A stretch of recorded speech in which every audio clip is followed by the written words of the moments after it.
रखी गई थी बैठक में विशेष करके क्या आप लोग का कार्यक्रम के विषय में निकला? संपूर्ण क्रांति मोर्चा जेपी सेनानी और भारतीय लव कुश मंच का ज्वाइंट मीटिंग आज थी तैयारी समिति का। मैं दोनों संगठनों की ओर से आप पत्रकार बंधुओं का पहले हार्दिक अभिनंदन करता हूं कि आपका चयन बिहार में 1 नंबर का हो, मेरा शुभकामना है।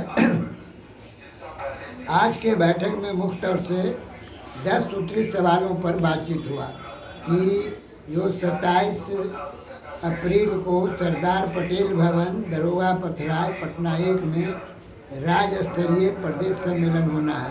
प्रदेश सम्मेलन संयुक्त ढंग से होगा। जेपी सेनानी और लव कुश दोनों का ज्वाइंट सम्मेलन होगा। सम्मेलन का उद्घाटन अब्दुल बारी की सिद्दीकी बिहार विधान परिषद के सदस्य के कार्यक्रमों से किया जाएगा और उद्घाटन भाषण देंगे प्रोफेसर राम बच्चन राय, बिहार विधान परिषद के सदस्य और विधान परिषद के उपसभापति हैं। मुख्य वक्ता होंगे पूर्व शिक्षा मंत्री, वर्तमान में हरनौत के विधायक हरनारायण सिंह। 10 मुद्दे पर वहाँ बातचीत होगा।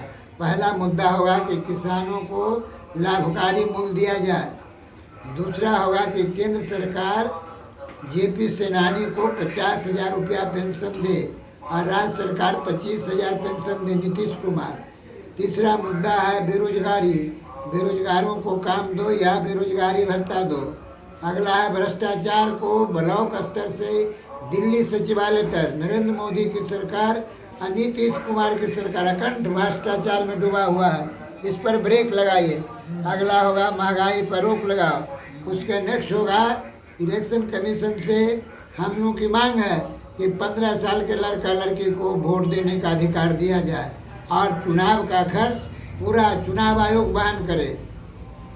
उसके बाद है कि पूरे देश में शराबबंदी लागू किया जाए, शिक्षा में सुधार किया जाए, शिक्षा रोजगार मुखी दिया जाए, कॉलेजियम सिस्टम को बंद कर दिया जाए और जजों की बहाली परीक्षा के द्वारा हो।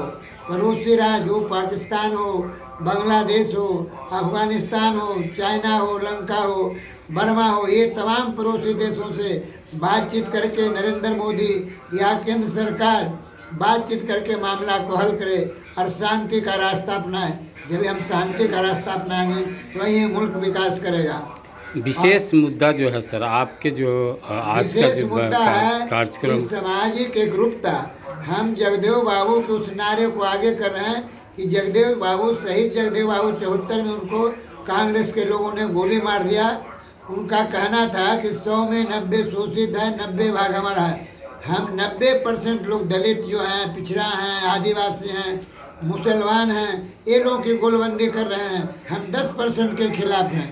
10% में हमारे हैं नरेंद्र मोदी, अमित शाह, बाबू नीतीश कुमार, लालू यादव और रामविलास का बेटा कौन पासवान है, ये विजेंद्र शर्मा, ये लोग जो 10% में हैं। इतर वर्ग के लोग हैं जो पूंजीपतियों के पक्षधर हैं, जो सामंतों। हम तमाम मध्यम वर्ग और गरीब तबका को गोलबंद कर रहे हैं और दोनों का बैनर रहेगा। लव कुश मंच भी रहेगा और संपूर्ण क्रांति मोर्चा जेपी सेनानी भी रहेगा। इसमें दर्जनों विधायक, दर्जनों मंत्री, एक कौशलेंद्र जो नालंदा से MP है वो भी मंत्रियत करेंगे। विक्रम कुमार पूर्व मंत्री रहेंगे, श्याम रजक भी रहेंगे। ये आपको एक नंदा विधायक हैं पालीगंज के, उनका वो भी रहेंगे। कार्यक्रम में लोग कहाँ कहाँ से आएंगे सर उपस्थिति? कार्यक्रम में बिहार के हर एक जिला से रहेंगे, झारखंड से रहेंगे, यूपी से रहेंगे ये डेलीगेट, और मध्य प्रदेश से रहेंगे, हरियाणा, पंजाब, दिल्ली और महाराष्ट्र के लोग रहेंगे। और उसमें हम लोग अगला प्रोग्राम लेने वाले हैं, वो भी आपको बता दें। 5 जून को मुख्यमंत्री का घेराव होगा पटना में और 25 जून को दिल्ली में प्रधानमंत्री का इन्हीं 10 सूत्री सवाल पर घेराव होगा। ये ऐलान कर दिया जाएगा 27 के प्रोग्राम में, सम्मेलन में। परिचय दे दीजिए। मेरा नाम रामदेव पटेल, संपूर्ण क्रांति मोर्चा भारत के राष्ट्रीय अध्यक्ष, जेपी सेनानी, लव कुश मंच के बिहार के संयोजक और जन मोर्चा बिहार के संयोजक। एक बात और कहते हैं, हम लोग आगामी चुनाव में 200 सीट लड़ेंगे। अगर लालू यादव का, नीतीश कुमार का या नरेंद्र मोदी के किसी दलाल की सरकार नहीं होगी, सरकार मेरी बनेगी, जन मोर्चा की सरकार बनेगी और सरकार बनते ही जनता का सब काम होगा। जय हिंद, जय दो भारत। सौ दो दो दो 225 सीट पर चुनाव लड़ेंगे, कितना? नहीं, 200 पर लड़ेंगे। 200 पर लड़ेंगे। कितने अति पिछड़ा और पिछड़ा दलित को आप उसमें ये हम 27 के बाद बताएंगे। अभी लिस्ट लाएंगे तब ना वो। चलिए ठीक है।